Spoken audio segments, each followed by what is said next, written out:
Okay. శుక్లాంబరధరం విష్ణుం శశివర్ణం చతుర్భుజం ప్రసన్నవదనం ధ్యాయే సర్వవిఘ్నోపశాంతయే సదాశివసమారంభాం శంకరాచార్యమధ్యమాం అస్మదాచార్యపర్యంతాం వందే గురు పరంపరాం. నారాయణం నమస్కృత్య నరం చైవ నరోత్తమం దేవీం సరస్వతీం వ్యాసం తతో జయముదీరయేత్.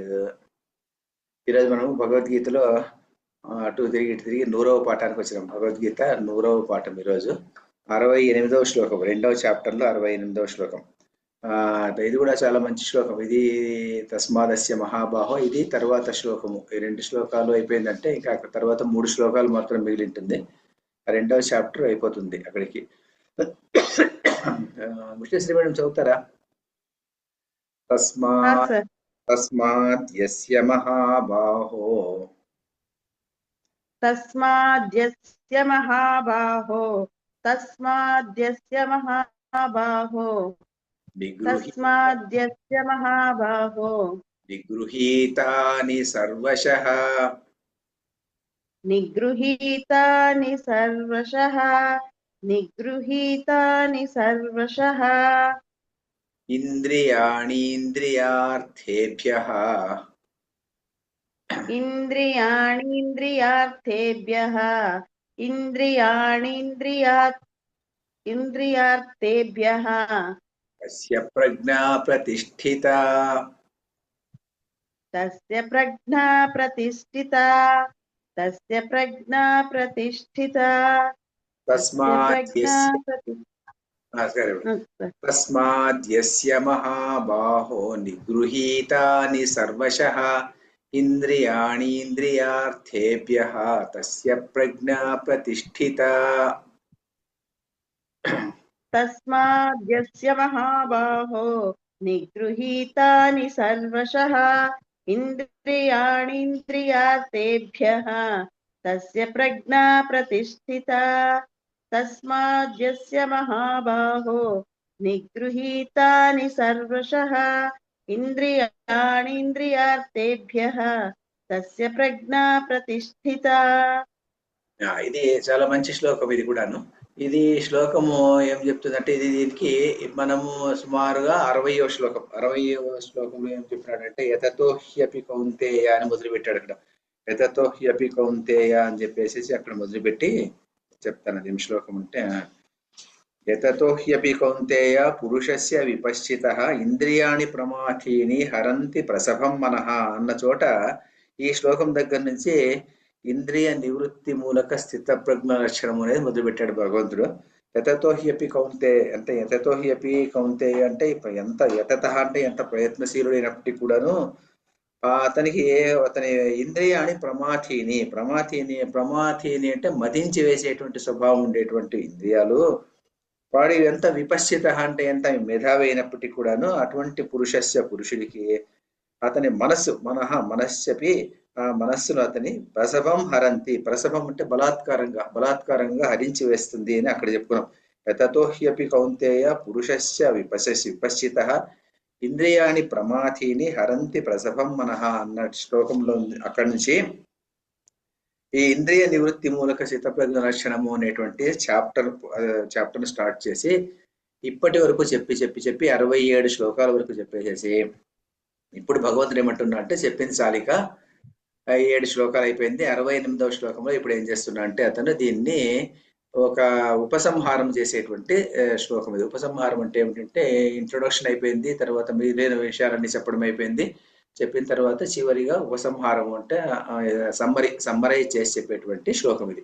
అంటే ఇంద్రియాలు ఎంత బలమైనటువంటిది, నిగ్రహించుకోకపోతే ఎంత కష్టమో అని చెప్పేటువంటి శ్లోకం ఇది. మొదటి దీన్ని అర్థం చూసేస్తాము. మహాబాహో తస్మాత్ అస్య మహాబాహో. అది మహాబాహో అంటే ఓ మహాబాహువా అని చెప్పి అర్జునుడి సంబోధన.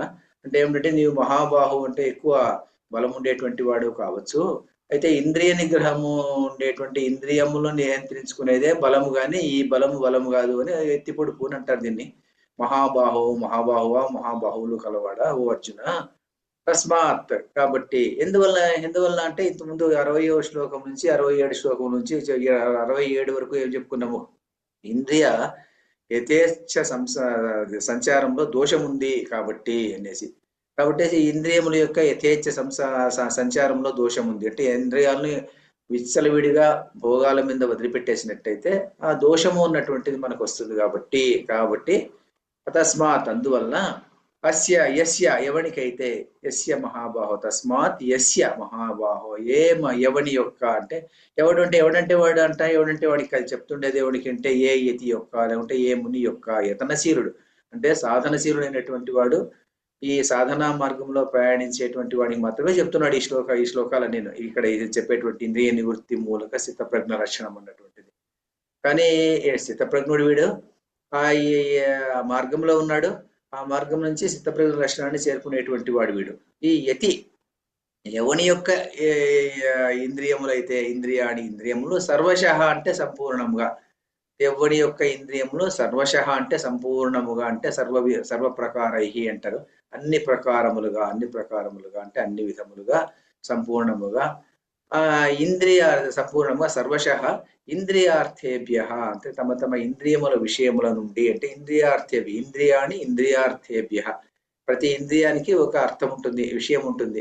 కంటికి చూపు ఉన్నటువంటిది, ఏదో ఒక వస్తువుని ఎప్పుడు చూడాలి అనిపిస్తూ ఉంటుంది. చెవు ఉంటుంది, దానికి ఎప్పుడు ఏదో ఒకటి మంచి శబ్దం వినాలి అని దానికి అనిపిస్తూ ఉంటుంది. చర్మం ఉంటుంది, దీనికి ఎప్పుడు కూడా ఏదైనా మంచిగా ఏదైనా మంచి పరుపుల మీద పడుకోవాలి అనుకునేటువంటి భావన దీనికి ఉంటుంది, చర్మానికి ఉంటుంది. సో ప్రతి ఇంద్రియానికి కూడాను ఒక విషయ వస్తువు మీద సంచారం ఉంటుంది ఎప్పుడూను. ఆ ఇంద్రియాన్ని ఇంద్రియార్థేభ్య వస్తువు నుంచి వెనక్కి మరల్చడం నిగృహీత అని వెనక్కి బలవంతంగా మరల్చడం అనమాట.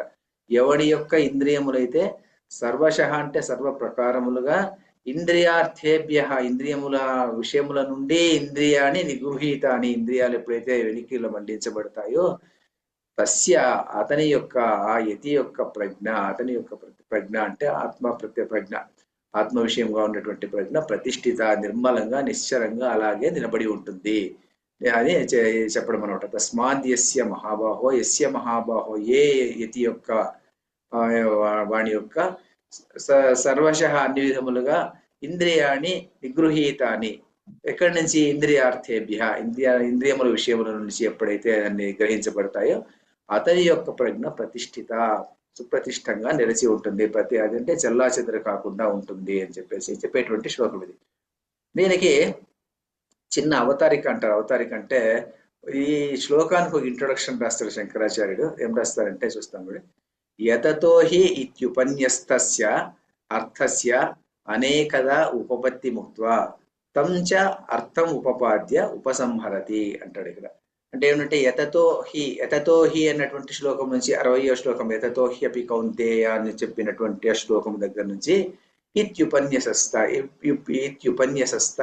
అర్థస్య ఈ రకంగా ఉపన్యసించి తర్వాత ఏం చేసినాడు, అనేక రకములుగా ఉపపత్తి ముక్త ఉపపత్తి అంటే దృష్టాంతములు, ఉపపత్తి ముక్త్వా అంటే దృష్టాంతములు అంటే ఎగ్జాంపుల్స్ చెప్పి తంచ అర్థం ఉపపాద్య ఆ అర్థాన్ని ప్రతిపాదించి ఉపసంహరతి అంటే దీన్ని పూర్తిగా ముగిస్తున్నాడు అని చెప్పేసి ఇక్కడ చెప్పాడు కదా. దీన్ని ఏమంటారంటే దీన్ని ఈ శాస్త్రము ఎలా రాయాలి అంటే శాస్త్రం ఇలా ఉంటుందట. శాస్త్రం అంటే ఏదైనా మంచి శాస్త్రం ఉంటే ఆ శాస్త్రములో ఏమేమి ఉంటుందంటే ఉపసంహారం అంటే ముగింపు, తర్వాత స్టార్టింగ్ మనం ఇంట్రొడక్షన్ అంటాం కదా, ఇంట్రొడక్షన్, ఉపపత్తి, ఇవన్నీ కూడా ఉపపత్తి ఇవన్నీ ఉన్నటువంటి దాన్ని మాత్రమే దాన్ని ఒక శాస్త్రము అంటారు. అంటే ఇవన్నీ ఉండాలి. ఏమేమి ఉండాలి అనే దానికి ఇక్కడ ఒక చిన్న శ్లోకం ఉంది. ఆ శ్లోకం ఏమంటే ఉపక్రమ ఉపసంహారో అభ్యాసో పూర్వతాఫలం అర్థవాదోప ఉపపత్తి చ షడ్విధౌ తాత్పర్య నిర్ణయం. ఏదైనా ఒక వాక్యాలకి తాత్పర్యం ఎలా మనం తెలుసుకోవాలి అంటే ఇవన్నీ ఉంటాయంట. దాంట్లో ఒక తాత్పర్యం తెలుసుకోవాలంటే ఇప్పుడు ఛాందోగ్యోపనిషత్తు ఉందనుకోండి. ఛాందోగ్యోపనిషత్తు ఆ ఉపనిషత్తులో ఎన్నో శ్లోకాలు ఉన్నాయి. మరి అన్ని శ్లోకాల యొక్క భావం ఏమి అంటే సింగిల్ వర్డ్ లో చెప్పు అంటే ఏం వస్తుందంటే తత్వమసి అనేది తెలుస్తుందంట. తత్వమసి అన్నటువంటి వేదాంత వాక్యం అక్కడి నుంచి బయటకు వస్తుంది అంటారు. అంటే ఎన్ని చెప్పినప్పటికీ కూడాను అన్నిటికీ ఒక సారం ఏమిటి అంటే అది అని చెప్తారు దానికి. ఆ సారం అది. అలాగే ఈ సారం ఏమిటి, ఎలా ఉంటుంది దాన్ని చెప్పడానికి ఏమేమి ఉంటుందంటే ఒక ఉపక్రమం అంటే ఇంట్రొడక్షన్ అంటారు. ఉపక్రమము, ఉపసంహారం అంటే ముగింపు. అంటే మనం ఇంట్రొడక్షన్ తర్వాత సమ్మరైజేషన్ అంటాం కదా, ఉపక్రమ ఉపసంహారం. అభ్యాస అంటే ఏమిటంటే చెప్పిందే మళ్ళీ ఇంకో రకంగా చెప్పడము, చెప్పిందే మరో రకంగా చెప్పడము, అంటే ఆచరణ లేదా పునరుద్ఘాటన అని రాసినాడు ఇక్కడ నేను. సో చెప్పిన దాన్నే రకరకాలుగా చెప్పడం అనమాట అభ్యాస. అపూర్వత, అభ్యాసో పూర్వత కదా, అభ్యాస అపూర్వత అంటే ముందు చెప్పనటువంటి విషయాన్ని. ఎందుకంటే మనము తత్వమసి అనేది ముందు ముందు మనకు తెలియదు. ఆ తత్వమసి అన్నటువంటిది మొదట చాంద్రోగ్య ఉపనిషత్తులో చెప్పినారు. అలా చెప్పేటువంటి అపూర్వత అన్నటువంటి కూడా ఒక లక్షణం. అందువలన ఏమంటారంటే మనము పర్టికులర్ గా ఈ రీసెర్చ్ స్కాలర్స్, తర్వాత ప్రొఫెసర్స్ ఇలాంటి వాళ్ళు జర్నల్స్ లో ఆర్టికల్స్ రాస్తుంటారు. జర్నల్స్ లో ఆర్టికల్స్ రాసేప్పుడు ఇప్పుడు సాధారణంగా రాసేటువంటి ఆర్టికల్స్ మామూలుగా ఉండేటువంటి ఆర్టికల్స్ మనకి ఎక్కువ కనిపిస్తుంటుంది, 90% అలాగే కనిపిస్తుంటుంది. కానీ ఏదో 10% లేకపోతే ఒక 5% ఆర్టికల్స్ ఎలా ఉంటుందంటే దాంట్లో అపూర్వత అన్నటువంటిది ఉంటుంది. అంటే ముందు చెప్పనటువంటి విషయాన్ని ఇప్పుడు చెప్తారు. ఇప్పుడు నేను ఒక ఆర్టికల్ రాస్తాను అనుకోండి, ఒక ఆర్టికల్ రాస్తే ఏదో సబ్జెక్ట్ మీద రాస్తాను అనుకోండి, ఏదో రిలీజియన్ అండ్ మేనేజ్మెంట్ స్టడీస్ అని ఏదో ఒకటి రాస్తాను అనుకోండి. అలా రాసేటప్పుడు ఏమైపోతుందంటే రాసేటప్పుడు the importance of religion in management studies అని ఒకటి రాస్తే అది ఇంతకుముందు చెప్పనట్టు ఎవరైనా చెప్పినప్పటికీ కూడాను ఆ చెప్పినటువంటి యాంగిల్స్ అన్ని ఈ యాంగిల్లో చెప్పినారు, ఈ యాంగిల్స్ చెప్పినారు, ఈ యాంగిల్స్ చెప్పినారు, కానీ ఇది చెప్పలేదు, ఈ పర్టికులర్ ఆస్పెక్ట్ వీళ్ళు చెప్పలేదు, కాబట్టి నేను ఈ పర్టికులర్ ఆస్పెక్ట్ హైలైట్ చేస్తున్నాను అని నేను చెప్పి అది హైలైట్ చేసుకుంటూ నా ఆర్టికల్ ముందుకు నడుపుకుంటూ పోవాలన్నమాట. దాన్ని ఏమంటారంటే దాన్ని అపూర్వత అంటారు. ఇంతకుముందు చెప్పినటువంటి విషయాన్ని ఇప్పుడు చెప్పడము అపూర్వత. అందువల్లనే ఎవరైనా ఏదైనా ఒక ఆర్టికల్ కానీ ఏదైనా రాసినప్పుడు what is the knowledge that it has added to the already subject matter అని అడుగుతారు. మెయిన్ గాను ఎవరైనా కూడా అడిగేది పిహెచ్డి చేసేటువంటి వాళ్ళను మొదటి ప్రశ్న అదే అడుగుతారు. వాడు ఏదో చేస్తుంటాడు, పిహెచ్డి చేస్తున్నాడు, ఏం చేస్తున్నావు పిహెచ్డి, ఏదో ఒక చెట్టు యొక్క లక్షణాల గురించి చేస్తున్నాను. ఈ చెట్టు లక్షణాలు ఇంతకు ముందు ఎవరైనా చేశారు, మరి నువ్వేం కొత్తగా ఏం చెప్తున్నావు నీవు, what is a new thing that you are adding to the subject matter అని మనం అడుగుతాం అనమాట దాన్ని. అది వల్ల అపూర్వత అనేది ఉండాలన్నమాట దాంట్లో. ఇక్కడ ఏమంటే అపూర్వత అనేది ఒకటి ఉంటుంది అనమాట. ఉపక్రమ ఉపసంహారం అభ్యాస అపూర్వత. ఫలం కూడా ఉండాలి. ఇది ఇదంతా చదివిన తర్వాత దీనివల్ల ఫలం ఏమన్నా ఉందా, ఏమైనా ఉపయోగం ఉందా, ఉపయోగం లేదని చెప్పుకునేటువంటి అవసరం లేదు. ఏదైనా దాని నుంచి ఒక సొసైటీకి కానీ ఒక వ్యక్తికి కానీ లేకుంటే ఇంకెవరికైనా కానీ ఏదో రకంగా దాని యొక్క ఫలం ఉండాలన్నమాట. తర్వాత అర్థవాదం అంటే ఏమిటంటే, అర్థవాదం అంటే ఏం చెప్తారంటే దాన్ని కొంచెం పొగడ్డం అనమాట. అంటే ఏదైనా చెప్పేటప్పుడు ఏం చెప్తారంటే దాన్ని ఇంకొంచెం గొప్పగా చెప్పడం అనమాట. ఈ వ్రతము సత్యనారాయణ వ్రతం చేసినట్టయితే నీవు స్వర్గానికి డైరెక్ట్ గా వెళ్ళిపోతావు, లేకుంటే గంగా నదిలో ఒకసారి స్నానం చేస్తే సార్ నీ పాపాలన్నీ వెళ్ళిపోతాయి అని ఎందుకు చెప్తావు?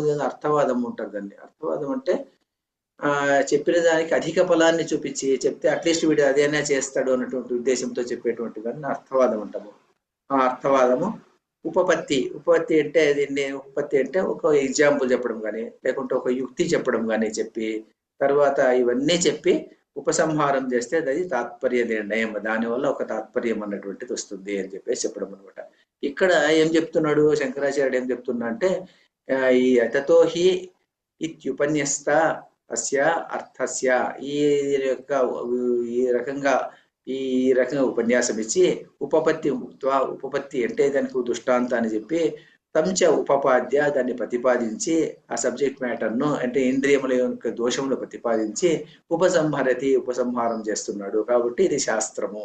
అంటే శ్రీకృష్ణుడు మా నోటి నుంచి వచ్చినటువంటి వాక్యాలు, వేదవ్యాసులు రాసినటువంటి వాక్యాలు, శ్రీకృష్ణ పరమాత్మ స్వయంగా అర్జునుడికి చెప్పినటువంటి వాక్యాలు, ఇవి శృతి కాకున్నప్పటికీ కూడా స్మృతి అయినప్పటికీ కూడాను ఇది శృతితో సమానము. దీన్ని కూడాను మనము వేదాలతో సమానంగా తీసుకోవాలి. కాబట్టి ఇది ఒక గొప్ప శాస్త్రం, భగవద్గీత అన్నటువంటి శాస్త్రం. ఈ శాస్త్రంలో ఈ ఇంద్రియ నివృత్తి మూలక చిత్తప్రజ్ఞ లక్ష్యము అన్నటువంటిది ఈ సబ్జెక్ట్ మ్యాటర్ కు ఈ ఉపన్యాసం అంతా చెప్పి తర్వాత ఉపసంహారం చేస్తున్నాడు అని చెప్పడానికి కోసం ఇది రాసేసాడు అనమాట. ఒక చిన్న లైన్ లో ఇంత అర్థం ఉంది దీంట్లో. ఏం రాశాడు ఇక్కడ ఆయన అంటే, ఇంద్రియాణం ప్రవృత్తౌ దోష ఉపపాదితో యస్మాత్ తస్మాత్ అంటాడు. ఎందుకంటే యస్మాత్ ఎందువల్ల చెప్తున్నాడు, ఉపసంహారం చేస్తున్నాడు. ఇంద్రియాణం ప్రవృత్తిలో దోష ఉపపాదిత. ఇంద్రియ ప్రవృత్తిలో ఇంద్రియాలను విచ్చలవిడిగా భోగాల వెంట విడిచిపెట్టేస్తే దానివల్ల దోషం ఉంది అన్నటువంటి విషయం మనకు ముందుగా చెప్పినాము. కాబట్టి ఎక్కడి నుంచి చెప్పినాము, 60వ శ్లోకం నుంచి తతోహ్యపి కౌంతేయ దగ్గర నుంచి ఇప్పటి వరకు చెప్పి ఇంద్రియములలో దోషం ఉంది కాబట్టేసి యస్య యతే హే మహాబాహో నిగృహీతాని సర్వశః, యతి యొక్క సర్వశః అన్ని ఇంద్రియాలన్నీ, సర్వశః అంటే సర్వ ప్రకారై మానసాది భేదై ఇంద్రియాణి అంటాడు. అంటే ఈ అన్ని రకములుగా దీన్ని మనము ఉపసంహారం చేయాలి. నిగృహీత అని అన్ని విధాలుగా అంటే ఎన్ని విధాలు అనే ఒక ప్రశ్న. సర్వశః అంటే ఎన్ని విధాలుగా, అన్ని విధాలుగాను ఇంద్రియాలను నియంత్రించాలని అంటున్నాడు ఇక్కడ. అంటే ఉపసంహారం చేసేటువంటి సందర్భంలో ఈయన ఏం చెప్తున్నా అంటే ఇంద్రియాన్ని సర్వశః అంటే సర్వ ప్రకారై మానసాది భేదై అంటాడు. మానస ఆది భేదై, మనస్సుతో నిగ్రహించాలి. మనసు మరి ఆది మొదలైన వాటి నుంచి అంటాడు. మొదలైన వాటి నుంచి అంటే ఏమిటి, మనస్సుతో నిగ్రహించాలి. సరే ముందు నుంచి చెప్పుకుంటూ వచ్చాము, మనసుతో ఇంద్రియములను భోగముల వెంట వెళ్లకుండా ఉండే దానికోసం మనసును నిగ్రహించుకుంటే అది ఇంద్రియాలు ఆటోమేటిక్ గా నిగ్రహంలోకి వస్తాయి. మరి ఆది ఇంకేమిటి అంటే ఏమిటంటే ఇక్కడ ఎక్స్ప్లెయిన్ చేయాలి. ఇక్కడ దానికి శంకర భాష్యం మీద భాష్యం రాసినటువంటి వాళ్ళు, తర్వాత మిగిలిన వాళ్ళు కొంతమంది ఈ భగవద్గీత మీద భాష్యాలు చెప్పినటువంటి వాళ్ళు ఏం చెప్తారంటే దీనికి ఆది శబ్దానికి ఏం చెప్తారంటే మానసాది భేదై. మానస అంటే సరిపోయింది, మనస్సు నుంచి నిగ్రహించండి. తర్వాత ఆది ఇంకేమిటవి, అయాది అంటే ఏమిటంటే మా యొక్క ఏది ప్రాణాయామం చేయండి. ప్రాణాయామం చేసి ఆ ఇంద్రియాలను నిగ్రహించడానికి ప్రయత్నం చేయండి. తర్వాత ఏదన్నా ఒక వ్రతం పెట్టుకోండి. వ్రతం పెట్టుకున్నప్పుడు ఏం పెట్టుకుంటాము, ఈ రోజు నేను ఈ పని ఇట్లాంటి పని నేను చేయను, మామూలుగా ఏదో నేను చేస్తుంటాను, అలాంటి పని ఏదో తప్పు పని ఏదో నాకు తెలిసినట్టుగా నా మనసుకు తెలిసినటువంటిగా ఆ పని చేస్తుంటాను. ఏదో చూడరానిటువంటి వస్తువులను ఎప్పుడు చూస్తూ ఉంటాను. ఈ రోజు నేను పొద్దున్న నుంచి రాత్రి వరకు అలాంటివి చేయను అని ఒక రోజు. ఇంకొక రోజు ఏం చేస్తున్నారు, నేను ఉదయమే 4 గంటలకే నిద్ర లేచి ఏదో సన్నీళ్ళు స్నానం చేసేసి ఈ రోజు ఏదో ఉపవాసం చేసి ఇలాగా ఉంటాను. లేకుంటే ఈ రోజు నేను పూర్తిగా మౌనవ్రతం పాటిస్తాను. లేకుంటే ఈ రోజు అది చేస్తాను ఇది చేస్తాను. ఇలా ఏదైనా ఒక వ్రతం పాటించుకోవడము. తర్వాత ఇంకేదైనా ఇలాంటివి ఏదైనా మనమే ఒకటి కల్పించుకునేసేసి మనకే ఒక టార్గెట్ లాగా నిర్ణయించుకునేసేసి దాన్ని ఇంద్రియాలను అలా నియంత్రించాలి.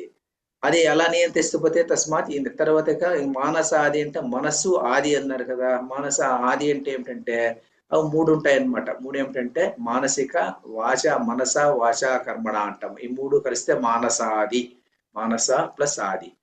మన మనస వాచ కర్మణ, మనసులో నువ్వు ఏమనుకుంటావో దాన్నే వాచ అంటే అదే చెప్పాలి, అదే చేయాలన్నమాట. What you do, what you think and what you perfect. ఇదే 3 కూడాను సైమల్టేనియస్ గా ఉండాలి. అంటే మనస్యేకం అన్యత్రే, మనస్యేకం వచస్యేకం, ఇంకేదో చెప్తారు మహాత్మనః అని చెప్తారు. మనస్యేకం వచస్యేకం మహాత్మనః అని ఇంకోటి ఏదో చెప్తారు అనమాట. అంటే 3 కూడాను ఒకే రకంగా ఉంటుంది అని చెప్పేసి. అది కాకుండా అది గొప్ప వాళ్ళకి అలా ఉంటుందట. గొప్ప వాళ్ళు కానటువంటి వాళ్లకు మనస్సు అన్యత్ర వచస్సు అన్యత్ర, మాట ఒక రకంగా ఉంటుంది, పలుకు ఒక రకంగా ఉంటుంది. అలా ఉండకుండా ఇవన్నీ ఎలా ఉండాలి ఇతనికి అంటే సర్వ మానసాది భేద, మనస్సు వచస్సు తర్వాత మనస వాచ కర్మణ, ఈ 3 కూడాను ఒకే రకంగా ఉండాలి. ఒకే రకంగా ఉండి వాడు ఏం చెప్తున్నాడో, ఏది అనుకుంటున్నాడో దాన్నే చెప్తున్నాడు, దాన్నే వాడు చేస్తున్నాడు, దాన్ని ఆచరిస్తున్నాడు. వాడు ఆచరించే ఆచరణ వేరు, చెప్పడం వేరు, తర్వాత మనసులో ఉన్నది వేరు అయితే వాడు చెడ్డవాడు అని చెప్పేసి అంటారు అనమాట. అందువల్ల మహాబాహు నిగృహీతాన్ని సర్వశః, సర్వ ప్రకారముగా అన్ని ప్రకారములుగా దాన్ని నిగ్రహించాలి, ఇంద్రియాలను నిగ్రహించాలి. ఎలాగా, ఇంద్రియాన్ని ఇంద్రియార్థేభ్య, ఇంద్రియములను ఇంద్రియ విషయముల నుండి వెనక్కి లాగాలి. ఇంద్రియముల విషయముల నుంచి వెనక్కి లాగాలి అంటే ఏమిటి అంటే ఇలాగే సాధారణంగా వ్యక్తి ఉంటాడు అనుకోండి. చాలా మందికి ఈ మధ్య కాలంలో ఉన్నటువంటి వాళ్ళు ప్రతి ఒక్కరికి కూడాను ఏదో ఈ మొబైల్ ఫోన్ దొరికితే మొబైల్ ఫోన్ చూస్తూ ఏదో చేస్తూ ఉంటారు. దానిపైన ఏం చేసుకోవాలి, నేను రోజుకు 2 సార్లు మాత్రమే ఏదో దీన్ని తీస్తాను, తక్కిన సమయంలో నేను తీను, లేకుంటే రోజుకు ఒకసారి మాత్రమే నేను నా మొబైల్ ఫోన్ చూస్తాను, తక్కిన సమయంలో నేను చూడను అన్నటువంటి ఒక నియమం అన్నమాట. అది ఇంద్రియాన్ని ఆ ఇంద్రియంను కన్ను అనేటువంటి ఇంద్రియాన్ని ఇంద్రియార్థం అంటే ఈ విషయం నుంచి మరల్చడం అనమాట. అలాగే చూపు, నేనేదో సినిమాలు ఎక్కువ చూసేటువంటి వాడిని అనుకోండి, నేను సినిమాలు చూడను, నేను సినిమాకి వెళ్ళను అని నిగ్రహించుకోవడం అనమాట. ఇంటిలో నేను ఈ రోజు నేను న్యూస్ వేయను. న్యూస్ లో ఏముంటుందండి, న్యూస్ లో చెప్పిన దాన్నే చెప్తుంటారు కదా. నేను చూడను, న్యూస్ చూడను, ఏమవుతుంది, ఏమి కాదు. నిజంగా చెప్పాలంటే నేను న్యూస్ చూసి నేను టీవీనే చూడను, నేను ఇంట్లో టీవీనే పెట్టాను నేను మామూలుగా. న్యూస్ అంతాను డిపెండింగ్ ఆన్ ఇదే న్యూస్ పేపర్ అంతే. న్యూస్ పేపర్లో ఏమొస్తుందో అదే చూడడం అనమాట. ఎందుకంటే నేను టీవీ చూడడం వదిలేసి అదే పనిగా అట్లా పెట్టుకుందన్న పద్ధతి. మంచిదో తెలియదు, తప్పో తెలియదు, కానీ చూడను అనమాట. అలా చూడకుండా పోతే ఏం కాదు, ఏం కాకుండా నిలిచిపోతుంది. 8 ఏళ్ళు అయింది నేను టీవీ చూసి, అలా చూడను అనమాట. చూడకుండా వదిలేసిందండి. వదిలేస్తే మనకు చాలా ప్రశాంతంగా మనసు ఉంటుంది. లేకుంటే ఆ టీవీలో డిబేట్లు ఏదో ఒకసారి 2 సార్లు డిబేట్లు చూసి నాకు అలా అనిపించింది. అనవసరంగా ఈ వాళ్ళు వీళ్ళు వచ్చి గలాట చేసి స్ట్రీట్ ఫైటర్స్ లాగా కొట్టుకుంటుంటారు వాళ్ళు. అలాంటిది చూడడం ఎందుకు లేదని చెప్పేసి ఆ టీవీ పెట్టడం వదిలిపెట్టేసినప్పటి నుంచి మనసు చాలా ప్రశాంతంగా ఉంటుంది. పొద్దున్నే నిద్ర లేస్తే అది పెట్టామంటే ఆ రోజంతా వాళ్ళు గలాటనే ఉంటుంది మన మైండ్ లో కూడా. అలా వదిలిపెట్టేస్తే పోయింది అంతే. న్యూస్ పేపర్ ఎప్పుడో రాత్రి చూసుకోవడం, టైం ఉన్నప్పుడు ఏదో చూసుకోవడం అంతే. పొద్దున్నే లేచి న్యూస్ పేపర్ చదవాలి కూడా నేను. పొద్దున్నే చదివితే చాలా ఇబ్బంది, ఉండదంతా అదే ఉంటుంది. కాబట్టి ఇంద్రియాణి ఇంద్రియార్థేభ్య, ఇంద్రియ విషయం నుండి ఇంద్రియాలు మరల్చడం అంటే ఏదో పద్ధతిలో మరల్చడం అనమాట. అది చాలా కష్టమైనటువంటి విషయమే, మొదట కష్టంగానే ఉంటుంది, కానీ దాన్ని అభ్యాసపూర్వకంగా చేసుకోవచ్చు. అభ్యాసము వైరాగ్యమును ముందు ముందు శ్లోకాల్లో చెప్తాడు శ్రీకృష్ణ పరమాత్మ. సో ఇంద్రియాణి ఇంద్రియార్థేభ్య సర్వ ప్రకారై మానసాది భేదై, మనసు వాచ కర్మణ అన్నింటిలోనూ ఇలా వెనక్కి మరల్చి అలా ఉంటే అప్పుడేమవుతుందంటే తస్య ప్రజ్ఞ, అతని యొక్క ప్రజ్ఞ ప్రతిష్ఠిత సుప్రతిష్టంగా ఉంటుంది. వాణి యొక్క ప్రజ్ఞ అన్నటువంటిది భగవంతుని పైన పూర్తి ఫోకస్ లో ఉంటుంది, ప్రతిష్ఠిత పూర్తి ఫోకస్ లో ఉంటుంది. అలా ఉండకోకుండా లేనటువంటి వాడికి ఈ ఇంద్రియాలు విచ్చలవిడిగా వదిలిపెట్టేస్తే ఏమైపోతుందంటే ప్రజ్ఞ చెల్లా చెదరైపోతుంది. చెల్లా చెదరైపోయినటువంటి వాడి యొక్క మనసు ఎలా ఉపయోగం లేదు. ఒక డాక్టర్ ఉంటాడు అనుకోండి, బాగా బాగా ఎక్స్పర్టైజ్డ్ డాక్టర్, ఎన్నో ఏళ్ళు కృషి చేసేదంతా చదివి వచ్చినటువంటి వాడు ఏదన్నా భోగాలకు బానిస అయిపోతాడు అనుకోండి, భోగాలకు బానిస అయిపోయేసి త్రాగడము తినడం అలవాటు చేసుకుంటే అతని ప్రజ్ఞ అంతా నశించిపోతుంది. ప్రజ్ఞ నశించిపోయినప్పుడు ఏమైపోతుంది, అతను చేసేటువంటి వృత్తిని అతను సరిగా చేయలేకుండా పోతాడు. అలాగే ప్రతి ఒక్కరు కూడా అంతే, ఇంద్రియాణి ఇంద్రియార్థేభ్య. కాబట్టి మనము ఎప్పుడు కూడా ఏం చేయాలి అంటాడంటే, ఈ భగవద్గీతలో ఏం చెప్తారంటే, ఈ ఇంద్రియములు భోగములో విషయం ఉన్నటువంటి దాని పక్కకే నువ్వు వెళ్ళొద్దు. అలా చూడడానికి అది ఇంద్రియ భోగములు ఇది అనుభవించేటువంటిది కన్ను చూడాలి అనుకున్నప్పుడు అది చూసేదే వద్దు, దాన్ని చూడడానికే వెళ్ళొద్దు. అలాంటిది వినడానికే వెళ్ళొద్దు. లేకుంటేను కొంతమందికి సాధారణంగా మ్యూజిక్ అంటే పిచ్చి పిచ్చి ఉంటుంది. ఆ మ్యూజిక్ కోసమే వింటూ ఉంటారు అనమాట. వేరే అవగాహన ఏమి ఉండదు అనమాట. అప్పుడు ఏమైపోయిందంటే నువ్వు మానసికంగా ఆ మ్యూజిక్ మీద డిపెండ్ అయిపోయినావు అనేసి లెక్క. ఆ మానసికంగా మ్యూజిక్ మీద డిపెండ్ అయిపోకూడదు. అది మ్యూజిక్ అనేది వినడంలో తప్పు లేదు, కానీ ఎలా ఉండాలంటే మ్యూజిక్ మీదనే డిపెండ్ అయిపోయి ఉండకూడదు. అది లేకపోతే నేను ఉండలేను. కొంతమంది నేను ఎవరితోనూ మాట్లాడలేకుండా ఈ రోజు ఉండలేను. ఎవరెవరు ఫోన్ తీసుకునేసి పొద్దుపోకుండా ఎవరెవరికో ఫోన్ చేస్తుంటారు కొంతమంది. నాకు కూడా కొంతమంది ఫ్రెండ్స్ ఫోన్ చేస్తుంటారు. ఏంది మా ఫోన్ చేసినావు అంటే, ఏం పొద్దుపోలేదు ఫోన్ చేసినారంట. పొద్దుపోకపోతే ఫోన్ చేయడం ఎందుకు అన్నట్టుగా. అంటే ఏకాంతం అనేటువంటిది చాలా ముఖ్యమైనటువంటిది. ఆధ్యాత్మిక విద్యను అభ్యసించాలి అన్నటువంటి సాధకుడికి ఏకాంతం అన్నటువంటిది చాలా మంచిది. ఏకాంతం లేకుండా నాకు ఎవడో ఒకడు ఎప్పుడు ఫోన్ చేయాలి, లేకుంటే నేను ఎవరితోనే ఎప్పుడు ఫోన్ చేయాలి, లేకుంటే నేను ఇంకేదో చేస్తూనే ఉండాలి, లేకుంటే ఎవరు పోయేది పొద్దుపోతే బజార్లోకి వెళ్ళి అలా తిరుక్కోరావాలి అన్నటువంటివన్నీ సైకలాజికల్ డిపెండెన్స్ అంటాము. మనం మనిషి అయినటువంటి వాడు 2 రకాల డిపెండెన్స్ ఉంటుంది అంటారు. ఒకటి ఫిజికల్ డిపెండెన్స్, ఒకటి మెంటల్ డిపెండెన్స్, మానసిక డిపెండెన్స్. ఫిజికల్ డిపెండెన్స్ అనేది తప్పదు. ఎందుకంటే మనం ఏదో చిన్న పని చేసుకోవాలన్నా చిన్నప్పటి నుంచి పుట్టినప్పటి నుంచి పెద్ద అయ్యేంత వరకు కూడా ప్రతి పని కూడా మనం ఏదో బయట తట్టు నుంచినే చేసుకుంటూ ఉంటాం, బయట వాడి మీద డిపెండ్ అయి ఉంటాం. ఎందుకంటే మనం బట్టలు ఇస్త్రీ చేసుకోవాలంటే ఎవరో ఇస్త్రీ చేసేయాలి, లేకుంటే ఇంకొక మనం భోజనం చేయాలంటే ఎవరో రైతు పండించాలి. అట్లా ఫిజికల్ డిపెండెన్స్ అనేది ఏంటంటే తప్పదు అనమాట. కానీ మానసిక డిపెండెన్స్ అంటే ఇది లేకపోతే నేను బ్రతకలేను అన్నటువంటిది అన్నమాట. అలాంటిది ఎంత వచ్చిందంటే మనమే చూస్తుంటాం అనమాట. మనము మన ఎక్స్పీరియన్స్ లోనే మనం 60-65 ఏళ్ళు వచ్చిన వాళ్ళందరికీ మనకి అభ్యాసం ఉంటుంది. కరెంటు లేకుండానే బుడ్డి వెలుతురులోను లాటిన్ వెలుతురులోను చదువుకునేటువంటి వాళ్ళు. అలాంటప్పుడు వీ నెవర్ మిస్డ్ ఎలక్ట్రిసిటీ. కానీ ఇప్పుడు ఒక రోజు ఎలక్ట్రిసిటీ పోతే మనం మిస్ అయిపోతాము. ఈ మొబైల్ ఫోన్ 30 ఏళ్ళ కింద మొబైల్ ఫోన్ లేదు. అప్పుడు మనమేం దాన్ని మన మనసులోనే లేనటువంటి మొబైల్ ఫోన్ ఇప్పుడు వచ్చింది. అది లేకపోతే ఇప్పుడు మనం బతకలేము.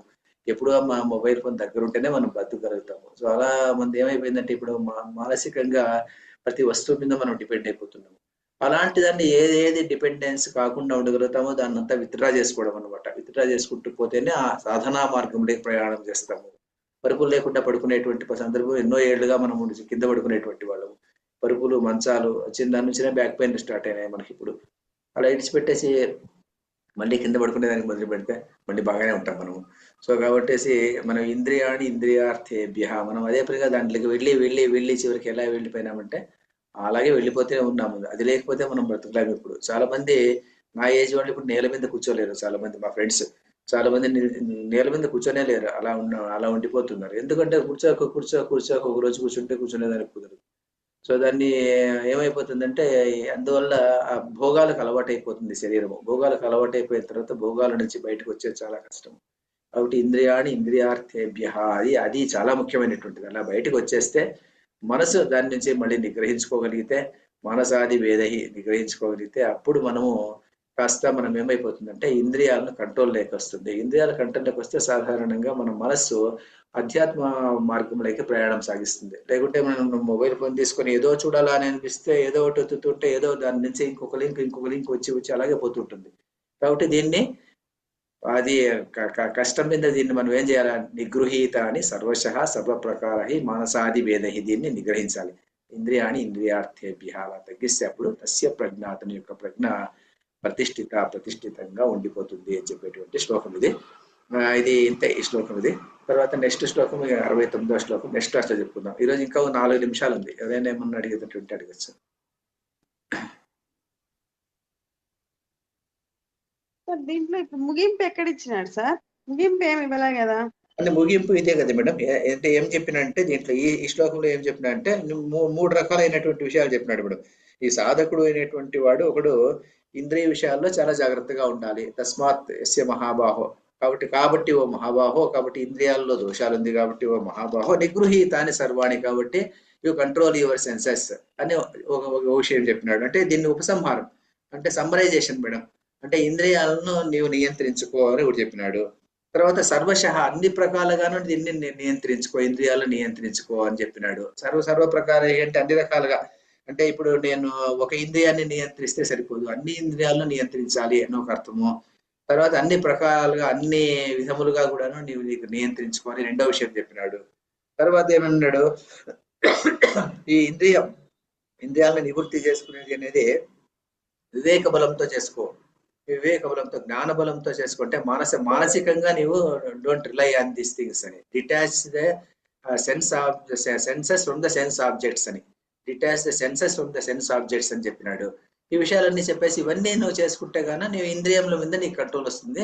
ఇంద్రియముల మీద నీకు కంట్రోల్ వచ్చినప్పుడు నీ ప్రజ్ఞ సుస్థిరంగా ఉంటుంది. నీ ప్రజ్ఞ సుస్థిరంగా ఉన్నప్పుడు నువ్వు ఆత్మజ్ఞానం వైపు నడిచేదానికి మొదటి మెట్టు అని చెప్పడానికి ఈ ముగింపు మేడం ఇదంతా. అంటే ఈ ఇన్ని శ్లోకాల్లోనూ ఇంద్రియాల్లో ఉండే దోషాలు చెప్పుకుంటూ వచ్చినాడు. తర్వాత ఇంద్రియాల్లో ఉండే ప్లస్ మైనస్ పాయింట్స్ రెండు చెప్పినాడు. ఒకటి ప్రసాదం వస్తుంది అని చెప్పినాడు ఒక శ్లోకంలో, ప్రసాదం అధిగచ్చతి అని చెప్పేసి ఇంద్రియాలను నిగ్రహించుకుంటే ప్రసాదం వస్తుంది అని చెప్పినాడు. ఇంకో శ్లోకంలో ఏం చెప్పినాడు? నువ్వు ఇంద్రియాలను నిగ్రహించుకోకపోతే గాన వాయుర్నావమి వాంభసి అంటే నావలో కొట్టుకుపోయేటువంటి సముద్రంలో కొట్టుకుపోయే నావలాగా అయిపోతావు అని చెప్పేసి ఇంకొక శ్లోకంలో చెప్పినాడు. ఓ దాంట్లో పాజిటివ్ గా చెప్పినాడు, దాంట్లో నెగిటివ్ గా చెప్పినాడు.